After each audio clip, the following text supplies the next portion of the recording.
To talk about something that I have been getting asked about consistently, and it is this. Okay, Jice, we understand the problem. We understand where we are. We understand what we're up against. So, what do we do now? What are the solutions? Let's talk about solutions. I want to start by acknowledging something in a really clear fashion. In my opinion, any solution that we have is theory. And it's theory because we, as a collective, have not figured out how to break free in over 500 years.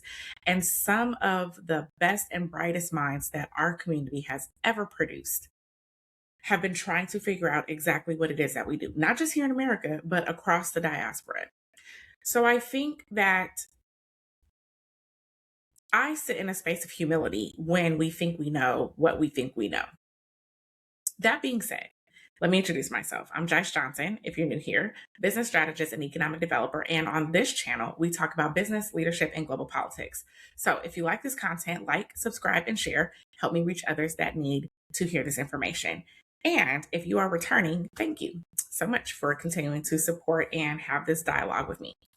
So let's jump in. Let's talk about solutions. When I think about potential solutions, right, I feel like we always have to start by naming the obstacles. And it's not for the sake of pessimism and it's not for the sake of simply naming the obstacles.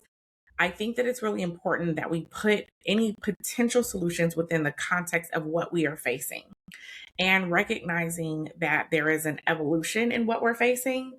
But the back end powers are kind of what we've always been dealing with, and we have not yet found a way around that. So we have a lot of obstacles that are in our way. We have legislative obstacles, we have violent obstacles, we have propaganda, we have things like convenience as an obstacle, right? Like we have to have the willpower to like get up and do something, right? We have integration as an obstacle. So I want to start with integration because I think that it's crucial to understanding why some of the solutions that did work temporarily in the past simply cannot work the same way now.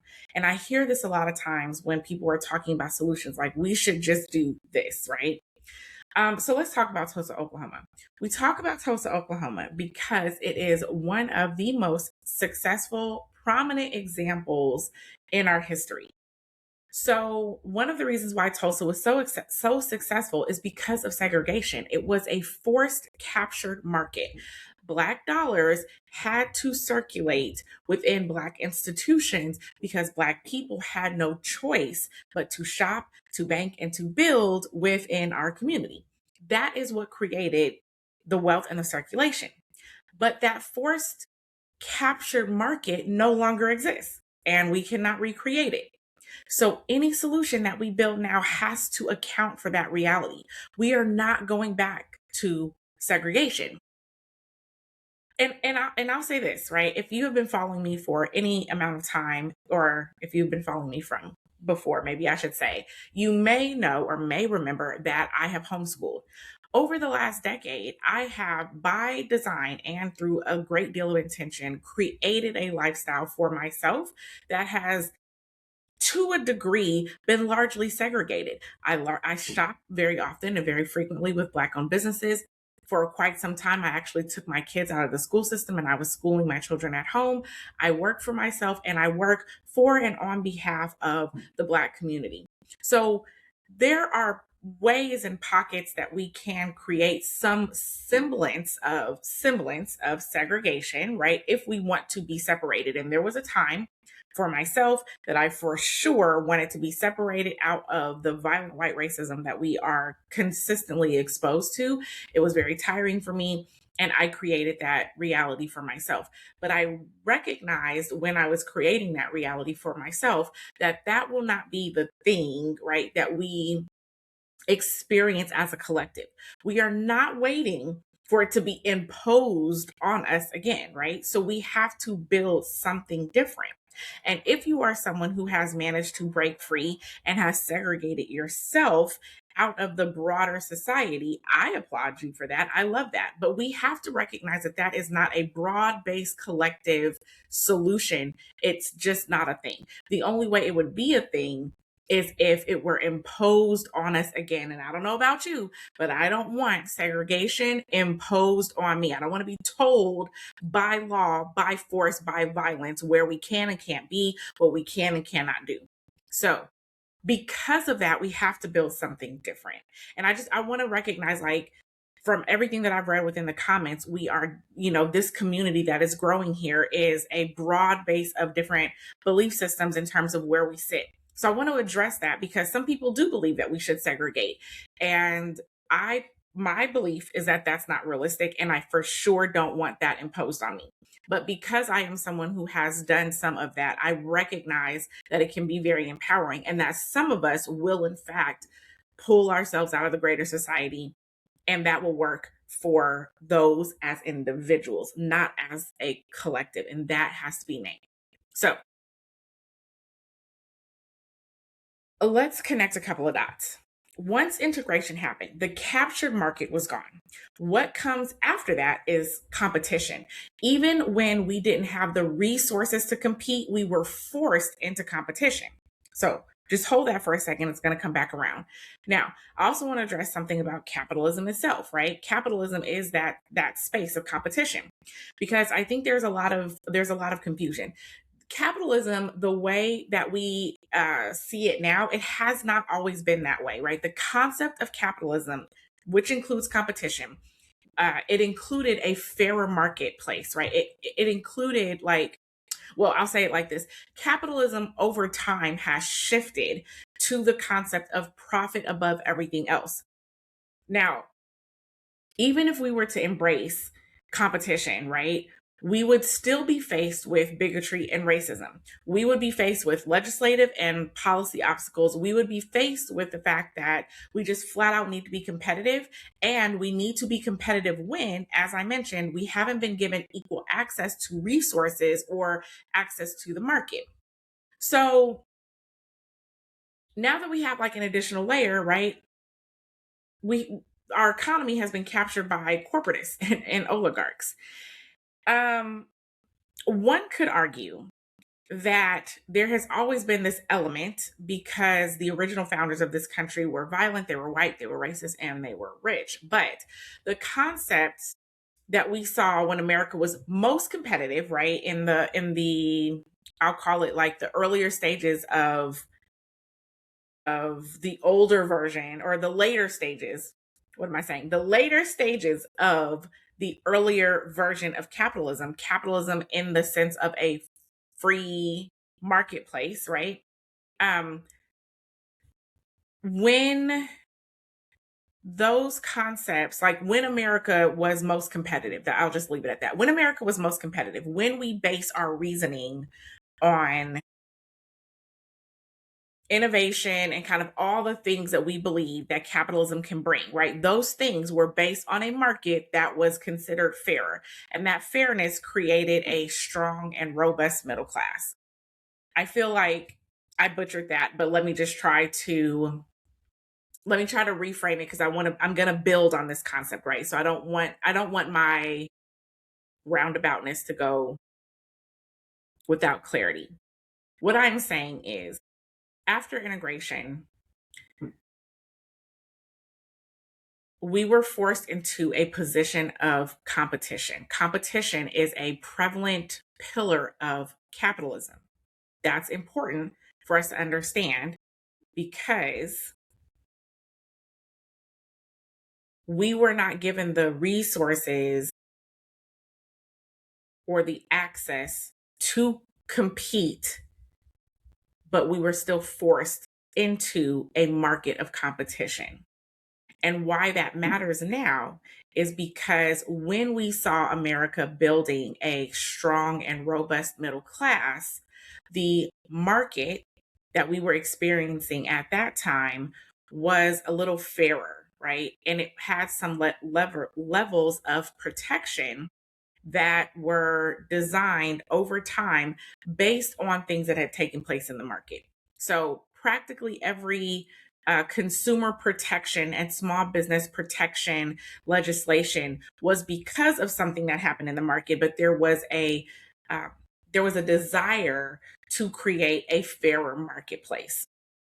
The thing that we need to look at now is that concept of a fair marketplace is pretty much gone, right? When we created that middle class, or ever since we created that middle class, the corporatists and the oligarchs have been systemically breaking it apart.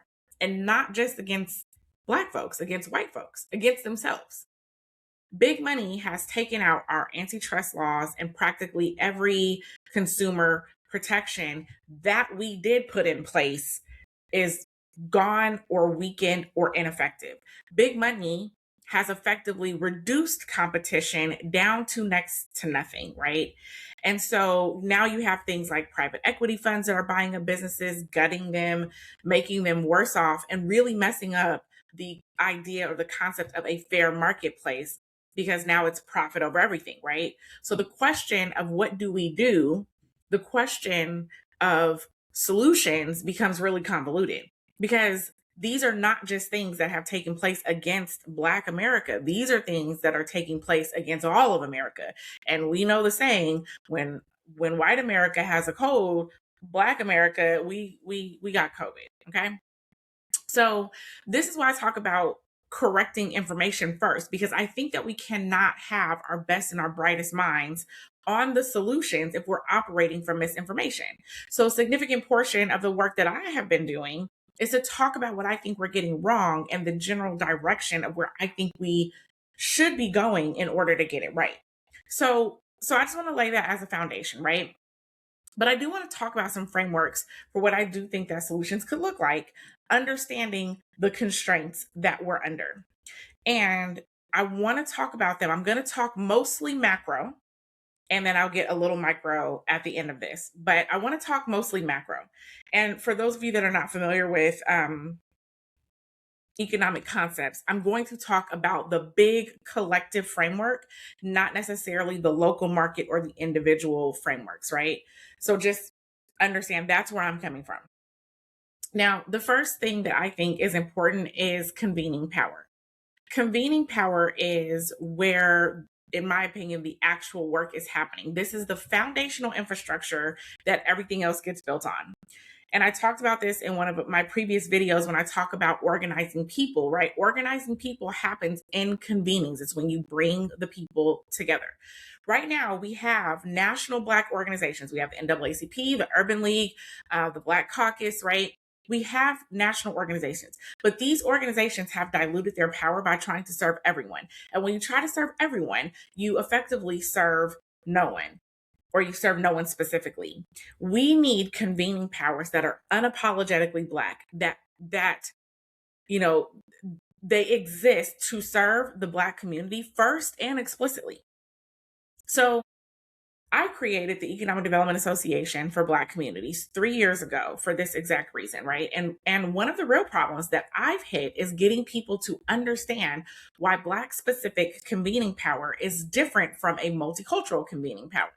And I think that difference is everything. But people don't see that yet, right? They don't yet understand that organizing people means to convene them. And during the civil rights movement, for example, this was like the church. Local churches convened.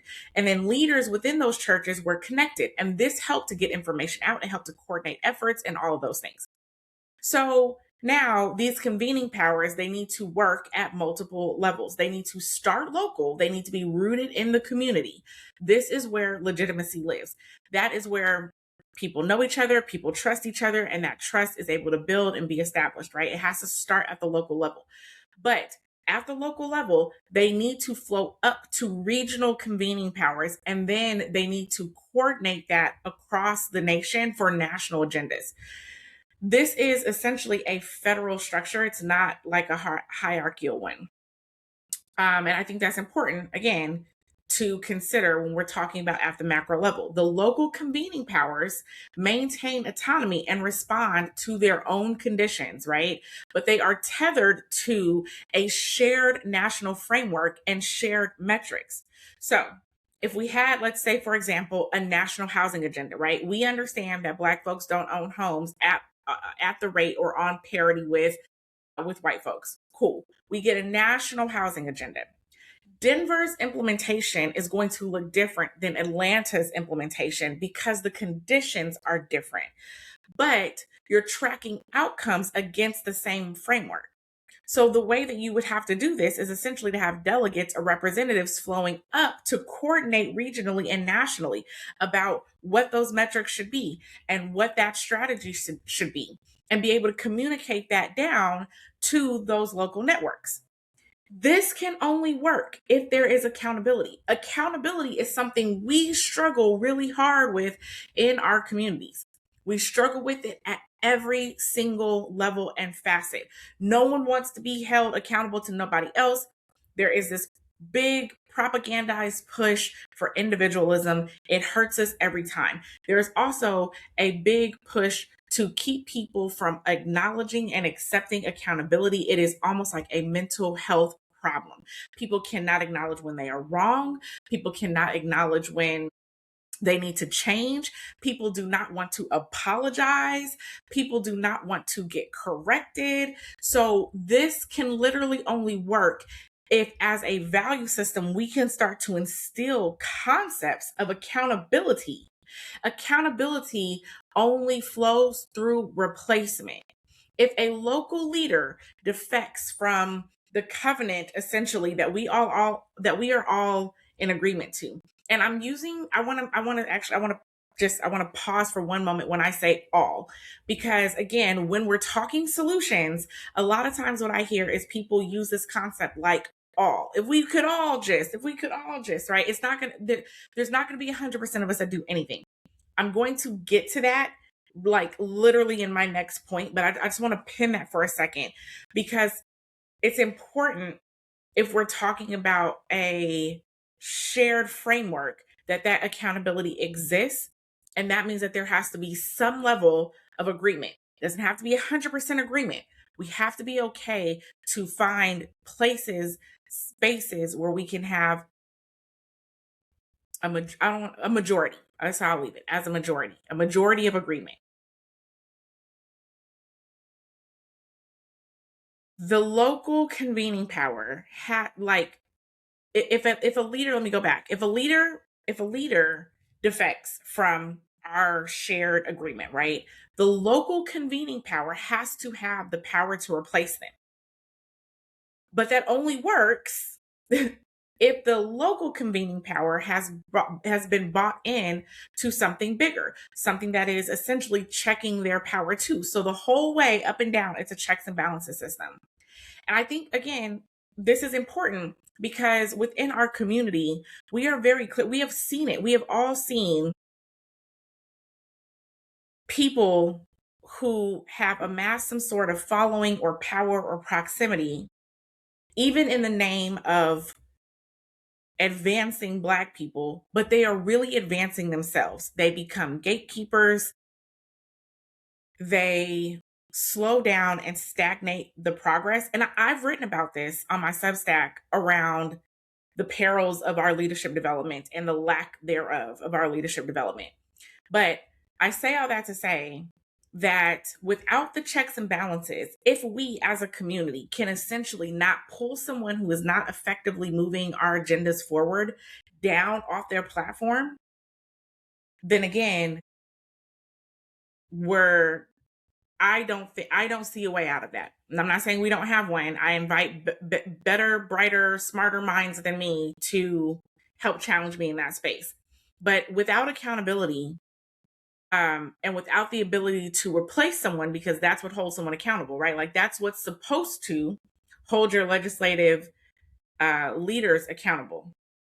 Your legislative leaders are supposed to be replaced if they don't do the things that they say they're going to, or they don't at least advocate for it. They can always be outvoted, etc. But if they don't go to bat for the things that they said, right? If they don't hold to the agenda, they can be replaced. That's supposed to be the accountability layer. It doesn't necessarily mean that we have to vote people in or out or whatever the case may be. There's a lot of different ways to create local power structures, but ultimately they have to have kind of the threat of being able to be replaced if they are going to come outside of the agenda in order to keep the agenda intact all the way from the local level to what's happening at a national level. That being said, the second piece of that is understanding what is our threshold. How much of our community actually needs to be in concert to like shift the outcomes, right? So as I just said, we're never going to have 100% of all Black people do whatever a thing. So what's the actual number? Like, what is the percentage of our community that we need in order to make a move? How many resources do we need to move outcomes, right? That is data that we actually don't have yet. So we are operating on a hope instead of a strategy. That also accounts for, for some of the movements, that I like the sound of, but I don't know, or I don't think personally if they're viable options. And I want to be clear here, because I do often talk about being able to, critique or criticize without condemnation, right? First of all, I don't have to think it's a viable option for someone who believes it's a viable option to go for it. And I want to say that because I'm getting ready to talk about an example of something that is happening right now that ideologically I am not opposed to, but I want to be clear in my critique that I don't think it's a viable option, right? But I'm gonna tell you why. I'm talking about our threshold, right? So, what is the threshold? What is the what's the amount of folks that we need in order to make a move? One, I don't know what that is. I don't know that number. We don't have that data. But there is a group right now that is developing a political party. I'm sure there's more than one, but there's one that I'm seeing right now. I believe that they're based out of Chicago. Don't quote me, but they are developing a political party. They're talking about having a like a national convention next year. I am not ideologically opposed to a political party, but numerically, I need someone to help me see it.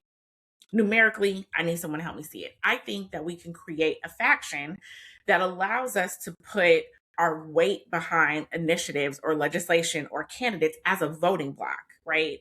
Um, or we can like develop a third party option that's open to others outside of just the Black community.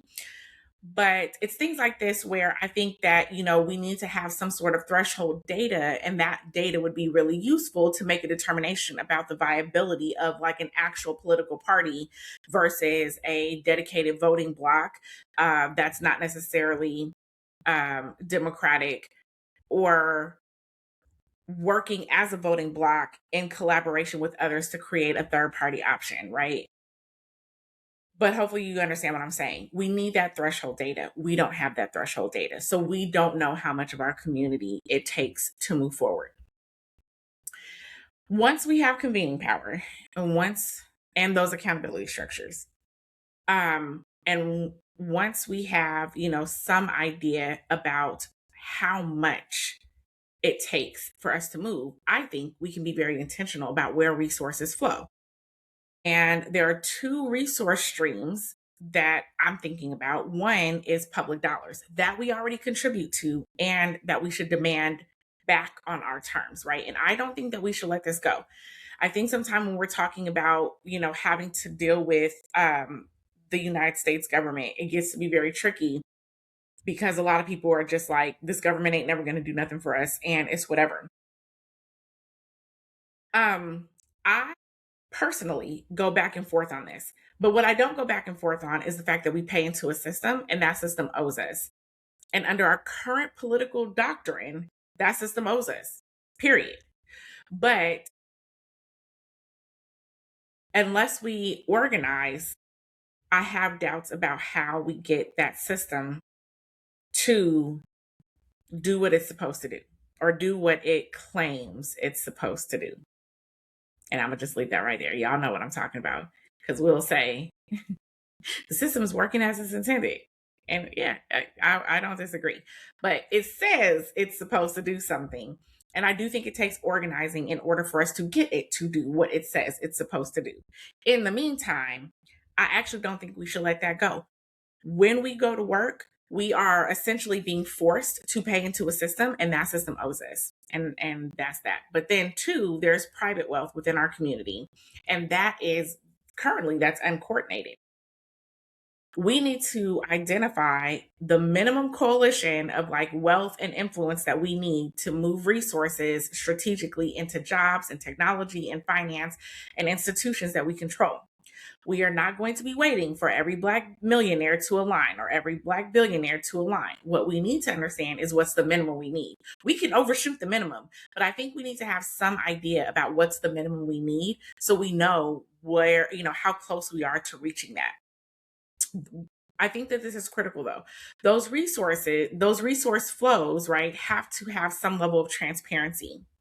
If resources are moving strategically, that has to be essentially legible to all the people in the movement, because I know from my own personal experience and from a ton of movements that exist, that essentially that are documented somewhere, right, is like once you start moving real money, you're going to get infiltrated. Once you start moving real money, you're going to get infiltrated. Once you start moving people power, you're going to get infiltrated, right? You get people who are trying to corrupt the flows. You're going to get compromised. So the question becomes, how do people know that the resources are actually going to where the agenda says that they should go? How is that tracked? How is that reported back to the local convening powers? I think that's a gap we need to solve. I think that requires something like research institutions and data infrastructure that can hold our frameworks and hold our story. I think that we have some institutions like that. I think, for example, just as an example, institutions like the Obama Presidential Center or research organizations with credibility and with reach could become the institutions of record. Now, we can't build Black economic power in isolation like we are a separate nation. At least I mentioned that in the beginning. I have no interest in going back to some form of actual segregation. By choice, cool. By force, absolutely not. So we have to be strategically embedded in the regional priorities so that when regional decisions get made, our needs are not an afterthought. They are built into the foundation. Every region and most locales have defined priorities, and nationally we have defined priorities. Our needs, our desires, what it is that we want should be baked into and not layered on top of these priorities. So when we think of diplomacy, right, it is two or more sides coming together to find where they align. So, for example, AI affects all communities. We should have a voice in shaping AI policy. You don't see AI on any national Black policy agenda. And I'll throw this in here, my shameless plug. If you want to learn more about like the policy agenda, so I've written about some policy agendas. I did like a deep dive or a long piece on the policies that I think should be on our national agenda, that are not like our typical Black policy talking points. And I'll put the link in the description if you want to link over to that article. But anyway, we need Black professionals, executives, entrepreneurs who are embedded in things like corporate boards and in real estate development and in finance and in every system of power, right? And right now we do have we have folks that are at various levels of all the things, right? But they are very isolated and they don't have coordinated agendas. So they operate as individuals. But if we created a coordinated agenda, right, if they could be a part of coordinated efforts or a coordinated force, I think that things could change. A board conversation changes things, right? Hiring decisions could change. Capital allocations could change when we actually have Black people in positions of power that have a coordinated agenda to align to. So this also requires leadership development and it requires relationship building. It requires at this point courting people kind of in a one-on-one, offline conversation kind of way where you say, hey, you're not alone, right? Like this is one of the things that Black folks in corporate America at some of the highest levels have talked about is their feeling of loneliness. They're not connected. They're saying that out loud with their out loud voice. They are saying they're not connected. But this isn't just like a call on social media. Like, this is relationship building. We have to have these conversations with these folks to say that you're not alone, that there are others that are like you, that are in these positions, that are like you, that are thinking about these things, right? And here's what we're building. And help them to see, help them to understand the type of leverage maybe that they didn't know that they had, that comes with the coordinated efforts, right? In a format that looks something like diplomacy. So now, following down this chain, right? Now we have to prepare ourselves for active resistance, because we know from things like COINTELPRO that coordinated Black power will be targeted. So we have to build expecting that. So we need things like think tanks and that are studying, counterintelligence tactics, understanding how compromise and co-option actually work. I'm for sure not an expert in that space, right? So we can build structures that are resilient enough to absorb some level of defection without collapsing. And we need narrative control. So that's education and institutional, record keeping, right? We need to teach people to recognize propaganda tactics so that they can't be so easily manipulated. I think about this very much in the way that we were teaching like know your rights trainings, right? So we all know this, I don't know, Kaepernick, for example, had an institute. There were a lot of folks, but he's the one that came to mind. But the concept of like teaching this know your rights training, right? We need to teach propaganda. We need to train our folks to recognize propaganda tactics, because we are a wildly easily manipulated people. And it's not just us, but I'm talking us. They are also like, propaganda works. That's why it works. It works well. It's why it's the tool of choice to manipulate a people in the way that they think. And there are a lot of tools and tactics to propaganda that we just simply don't talk about. So I'll leave that where it is, but that's something that we need to look at, right? And we also need institutions that hold the data, as I mentioned, the frameworks, the story of like what the movement is doing and why. Because if we don't control that narrative space, then for sure someone else is going to do it, right? So now that's, success like at a macro level, right? It starts to look like a closing or a narrowing of the wealth gaps. Like, we have to define that, right? And other key disparities that we know exist within our community. So we measure this over time against specific metrics. We should no longer have some of the worst reading scores in the country. We shouldn't have the largest pay gaps. We shouldn't have the worst health outcomes. We shouldn't have the lowest housing attainment rates. We shouldn't have some of the worst debt problems, right? At the local level, as these organizations start to move these metrics, right, they are also developing the next generation of leaders so that the work doesn't depend on one person. That sustainability is essentially built into the model. So so now that's how I see this at a macro level. And I want to be clear about this before we close, right? That's how we organize for long term, broad-based success and sustainability. There is also a micro level at work. And in my opinion, the solution at the micro level is parallel systems. Parallel systems are frameworks and infrastructure, right? And that exists alongside of the mainstream infrastructure. They are organized at the local level. And this is why I feel like this is why it's a little bit difficult, because two things are happening simultaneously. One is that resources are continuing to be extracted while we try to build something at the local level. Build something that could take the place, right, of the other things.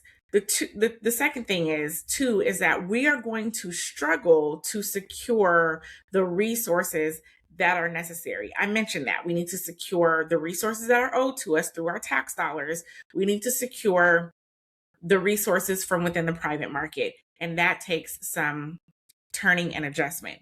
So while we are trying to build, even at the local level, while we are trying to build parallel markets, and right now I'm doing a series on Instagram that is talking about parallel markets. I have other videos. I will continue to do videos on parallel markets because I think that they are the thing.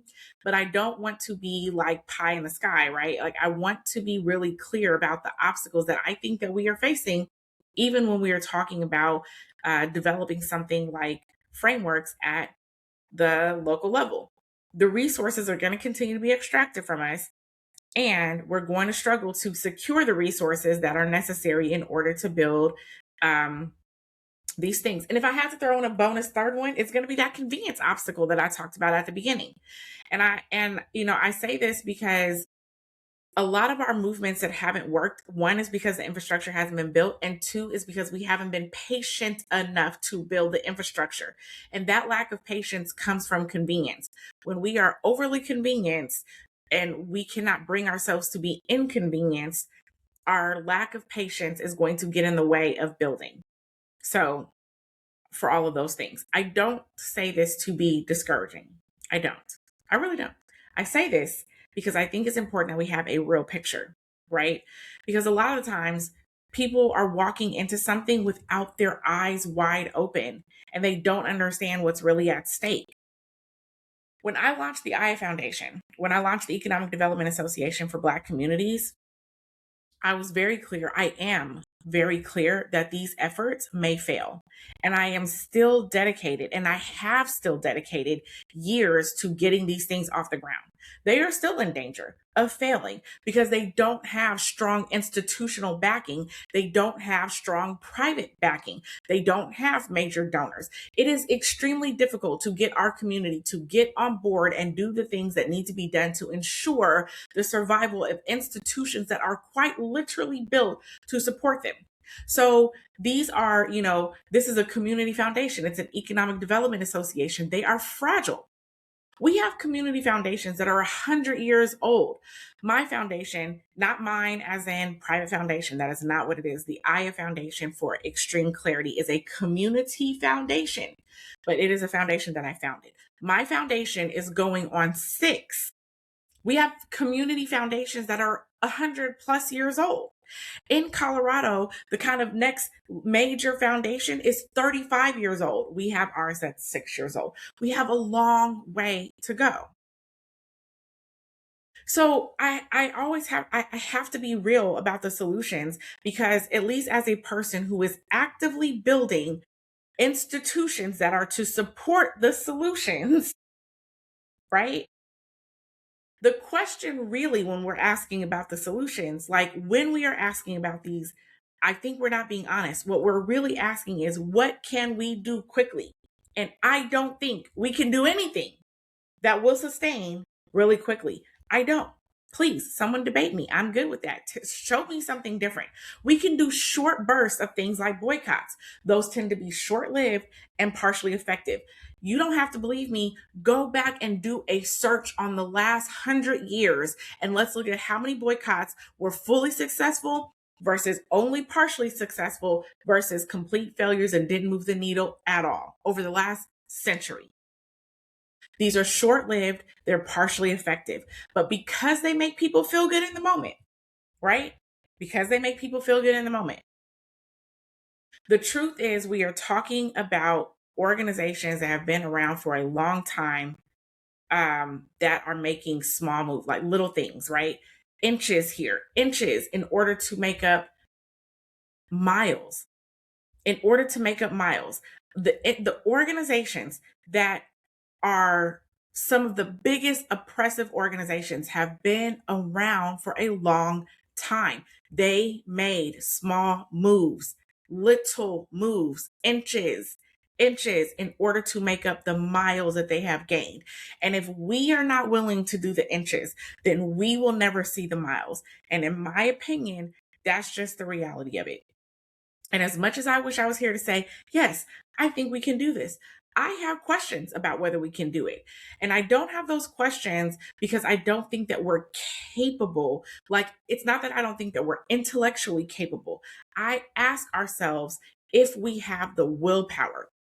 oftentimes we are not even willing to accept information that we need in order to adjust and change and go in the direction that we need to go.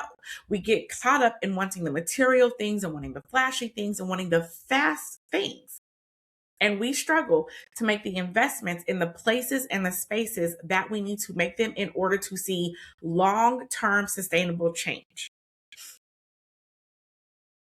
So this is like one of my longest videos. This has to be added before I close.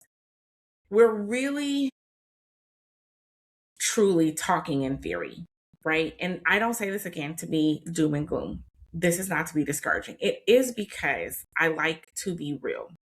I don't think that we should be wasting our time. I would not be wasting our time doing something that I didn't believe could be real, right? And this is what I spent, like, I spent the last decade of my life working on solutions. I am willing to work my life for it. One of my mentors, Jay Bailey of the Russell Center, he says, I'm paraphrasing, but we have to be willing to plant the seeds of the trees for shade of which we may never sit. How many of us are willing to do that? Truly, how many of us are willing to do that? I'll say this, some time ago, back in my earlier entrepreneurial days, right? I sold insurance. This is just my last little anecdotal story before I close. I sold insurance. I sold insurance to everyone. So I had not a ton, but I had Hispanic clients, Asian clients, white clients. The majority of my clients were Black clients. The only group of people that have ever pushed back about getting life insurance, and not just getting life insurance and specifically questioning why they should leave their family an inheritance. I've literally never heard this from anyone else that I personally dealt with, except for from Black families. So when I ask, when Jay Bailey inspired me to ask you the question, are you willing to plant the seeds of trees for the shade of which you may never sit under? How many of us are really willing to do that? That is the question.